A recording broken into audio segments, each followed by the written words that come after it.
আমাদের দেশে গিরিবাজ কবুতর আমি দুপুরবেলা খাবার খেতে দিয়েছি। কবুতরগুলো খাবার খাচ্ছে। আমাদের মোটামুটি এখন 20 থেকে 22 জোড়া কবুতর আছে। আমাদের 40 থেকে 45 জোড়া কবুতর ছিল, কিন্তু কিছুদিন আগে হঠাৎ করে একটি ভাইরাসজনিত রোগের কারণে কিছু কবুতর মারা গিয়েছে। প্রায় 10 থেকে 12 জোড়া কবুতর মারা গিয়েছে এবং প্রায় 14-15টা কবুতর আমরা জবাই করে ফেলছি। হঠাৎ করে অসুখ হওয়ার কারণে আমাদের কবুতরগুলো মারা গিয়েছে। এখনও মোটামুটি 20-22 জোড়া কবুতর আছে।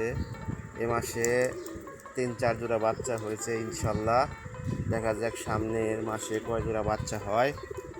আমাদের সবগুলাই দেশি জাতের কবুতর, দেশি গিরিবাজ কবুতর বলে, কেউ গুল্লা কবুতর বলে। আমাদের কবুতরগুলো দেখতে অনেক সুন্দর আছে। আমি গামলার মাঝে পানি দিয়েছি এবং খাবার দিয়েছি, ধান খেতে দিয়েছি। কবুতরগুলো ধান খাচ্ছে এবং পানি খাচ্ছে। আজ প্রচণ্ড রোদ উঠেছে, প্রচুর রোদ, অনেক গরম। এই গরমের মাঝে ঠান্ডা পানি দিয়েছি কবুতরকে খাওয়ানোর জন্য এবং ধান খাচ্ছে। আমাদের বাচ্চাগুলো আমি আপনাদের পরবর্তী ভিডিওতে দেখাবো। আমাদের বেশ কয়েক জোড়া বাচ্চা হয়েছে এ মাসে ইনশাল্লাহ। আশা করা যায় যে আমাদের আরও অনেক কবুতর হবে। আমি ভ্যাকসিন দিয়েছি কবুতরকে, ওষুধ এনে দিয়েছি। ওষুধ দেওয়ার পরে অনেকগুলো কবুতর মারা গিয়েছে, কিছু ঠিক হয়ে গেছে। আমাদের সবগুলোই দেশি জাতের, বাইরে কোনো জাত নেই। দেশি কবুতর, দেশি কবুতর গিরিবাজ বলে, গুল্লা কবুতর বলে, সবগুলাই। আমাদের বাহিরে ডোনাল্ড ট্রাম্প নামে কোনো কবুতর নেই, সবগুলাই দেশি জাতের কবুতর। এই দেখেন পানি খাচ্ছে, খাবার খাচ্ছে আমাদের কবুতরগুলো ইনশাল্লাহ। ভালো থাকবেন সবাই।